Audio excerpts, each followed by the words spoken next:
తెలంగాణలో MP elections ఎలా ఉన్నాయి సార్? మల్కాజ్గిరి నుంచి మాట్లాడండి, అసలు ఏం జరుగుతుంది? మల్కాజ్గిరిలో ఈటెల రాజేందర్ గెలుస్తాడన్న భజన చేసి నోళ్ళకే బతుకులే అన్నామా ఈటల బానిసత్వానికి చరమ గీతివే మేము కదిలొస్తామే నీ బాటలా. కానీ ఒకనొకప్పుడు హరీష్ రావు గారిని కూడా తొక్కేసినట్టు అనుకుంటూ ఉంటారు. అవునమ్మా, బిఆర్ఎస్ వర్గాన్ని సర్వనాశనం చేసింది ఎవరయ్యా అంటే సార్. అయితే మీరు అన్నట్టు తన తెలివితేటలు ఎక్కడా మిస్యూజ్ చేయలేదు కేటీఆర్ గారు అన్నారు కదా. మరి ఫోన్ ట్యాపింగ్ కేసు ఈ వ్యవహారం అంటే ఏంటి సార్? రూలింగ్ లో ఉన్నవాడు ఏ పనులు చేయాలన్నా చేయించుకోవాలన్నా ప్రభుత్వ సిబ్బంది అంతా ఆయనకి సహకారిగా ఉంటుంది.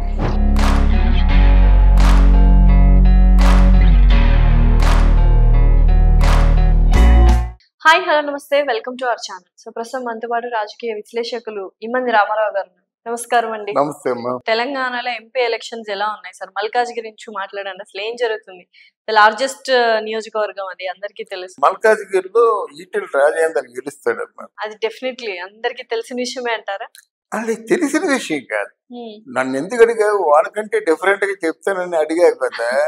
అందువల్ల ఈటెల రాజేందర్ మీద సింపతి ఉంది కొంత. ఇప్పుడు రోజా కన్నా చూసావు అవినీతిమయం అని, అట్లాంటి చట్టా ఈయనకి లేదు నాయకుడు రా. ఎందుకంటే కేసీఆర్ పట్టుపట్టి ఓడిద్దాం అనుకున్నప్పుడే ఓడించలేకపోయాడు. అందువల్ల మల్కాజ్గిరిలో తప్పకుండా బీజేపీ ఆయన డెఫినెట్ గా మంచి విన్నర్ అవుతాడు.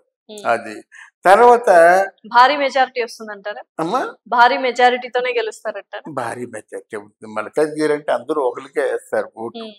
అంటే మల్కాజ్గిరి ఒకవేళ ఈటెల రాజేందర్ కాకపోతే రేవంత్ రెడ్డి గెలిచేవాడు, కానీ ఇప్పుడు రేవంత్ రెడ్డి కూడా గెలవలేడు. మల్కాజ్గిరి మీద మంచి పట్టుంది, కానీ రేవంత్ రెడ్డికి పట్టున్నప్పుడు కూడా రాజేందర్ గెలుస్తాడు. అప్పట్లో అల్లు అర్జున్ మావయ్య కంచర్ల చంద్రశేఖర్ గారు కూడా మల్కాజ్గిరిలో ఎంపీ టికెట్ ఇస్తారు అని ఆయన చెప్తూ ఉన్నారు. ఇక్కడికే వచ్చి ఇంటర్వ్యూ కూడా ఇచ్చారు ఆయన. కంచర్ల చంద్రశేఖర్ రెడ్డి అల్లు అర్జున్ వాళ్ళ మావయ్య. కరెక్టే కరెక్టే కరెక్టే. టిఆర్ఎస్ నుంచి ఈ మధ్యనే కాంగ్రెస్ కి వెళ్ళారు. లేదమ్మా, ఇక్కడ ఈ ఓటి ముఖ్యంగా ఈ పోటీ ఏంటంటే చావో బ్రతుకో చేర్చుకోవాల్సిన పోటీ. ఒకరి మీద ఒకరు చాలా బండాలు వేసేస్తున్నారు.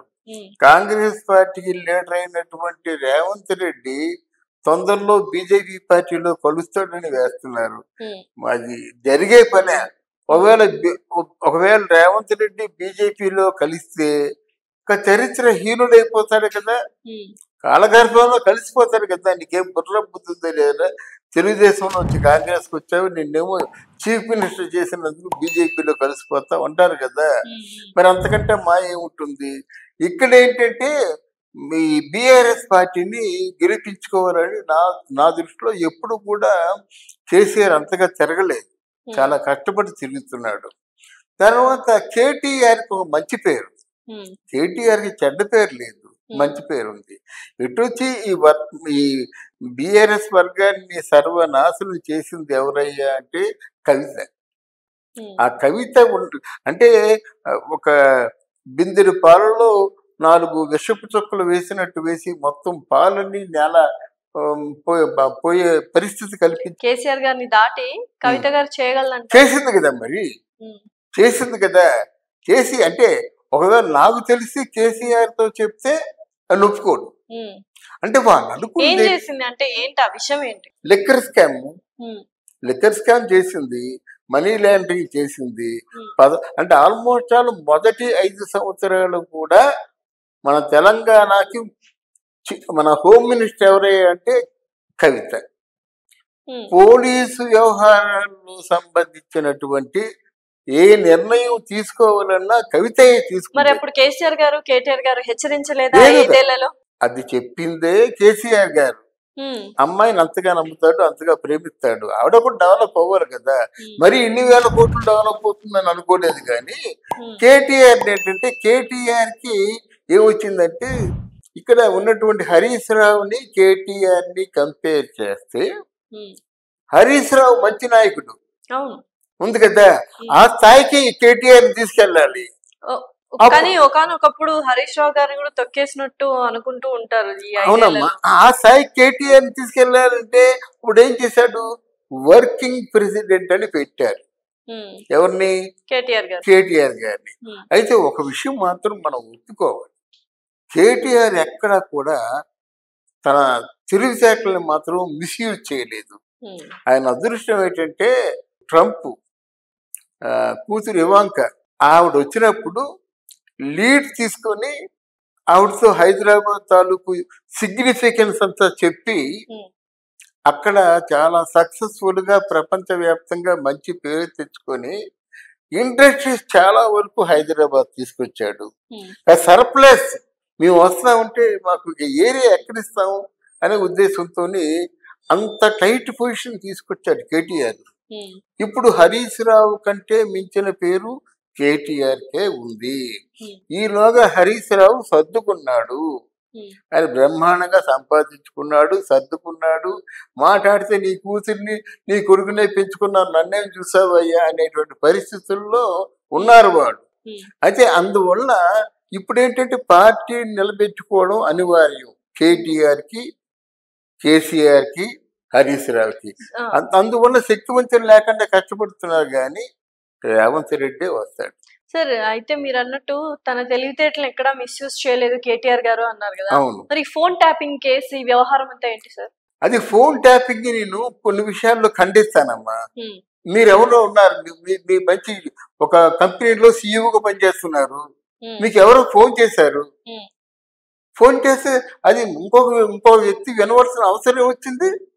మీరేమన్నా ఉగ్రవాద, మీరేమైనా దేశాన్ని కాల్చేస్తున్నారా, ఓసకోసకొస్తున్నారా? ఎందుకు? ఫోన్ ట్యాపింగ్ అన్నది నాన్ సెన్స్. మిస్యూజ్ చేస్తారు మళ్ళీ. అయితే చేయడం కాదమ్మా, మీకు హోమ్ ఒకవేళ పెర్మిషన్ ఇచ్చినట్టయితే ఫోన్ ట్యాపింగ్ వాడతారు. కానీ ఈ సమంతతో ఫోన్ చేసావు, రకుల్ ప్రీత్ సింగ్ ఫోన్ చేశావు, నీకు సో వాట్? ఏమైంది? ఆవిడ బ్రాండ్ అంబాసిడర్గా ఉంది సమంత, ఫోన్ చేసింది, లేదా నువ్వు ఫోన్ చేసావు, సో వాట్? ఏంటి ఫోన్ ట్యాపింగ్ ఏంటి? ఈ కేసులు ఏమిటి? No, I don't believe that మాట. వాడి వల్ల ఓ రాత్రి బాంబు పడిపోతుంది, లేకపోతే ఎయిర్పోర్ట్ మొన్న పవన్ తాలూకు హెలి ప్యాడ్ ధ్వంసం చేసినట్టుగా ఇట్లాంటి పెద్ద నష్టాలు జరుగుతుంటే వాళ్ళు ఏమనుకుంటున్నారో ట్యాపింగ్ ద్వారా వినొచ్చు, ఒక ఆపదని మనం గట్టెక్కించవచ్చు. ఫోన్ ట్యాపింగ్ చేశారా లేదా అనేది మాత్రం చేశారు కదా, ఫోన్ ట్యాపింగ్ ఉంది దాన్ని అంటున్నారు.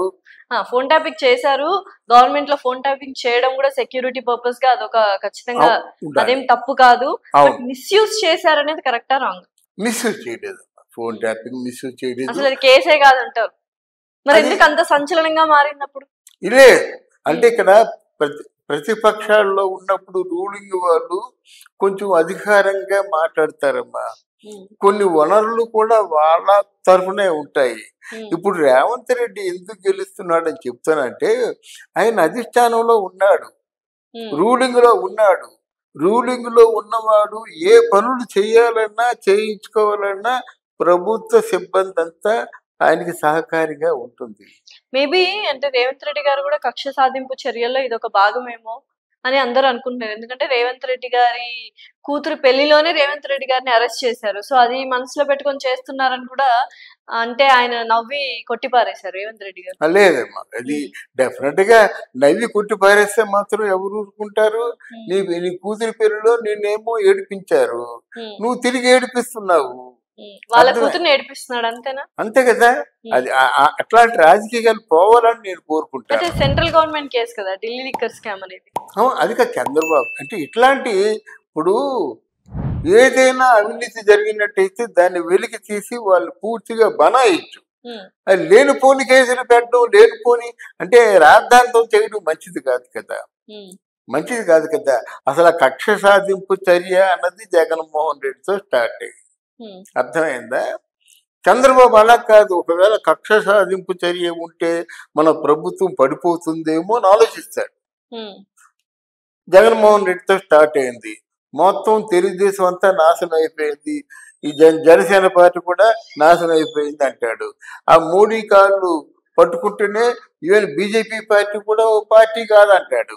అది ఆయనతో స్టార్ట్ అయింది. ఇక్కడ అలా కాదు. అధికారంలోకి వచ్చిన తర్వాత రేవంత్ రెడ్డి ఒకవేళ సమాజం కోసం, తెలంగాణ కోసం ఉపయోగపడే పనులు చేస్తే బాగుండేదని నా ఉద్దేశం. అది లేకుండా ఇచ్చిన వాగ్దానాలు నెరవేర్చుకోకుండా ఇట్లాంటి టగ్ ఆఫ్ వార్ నిర్వహించినట్టయితే అది మంచి రాజకీయానికి మంచిది కాదు.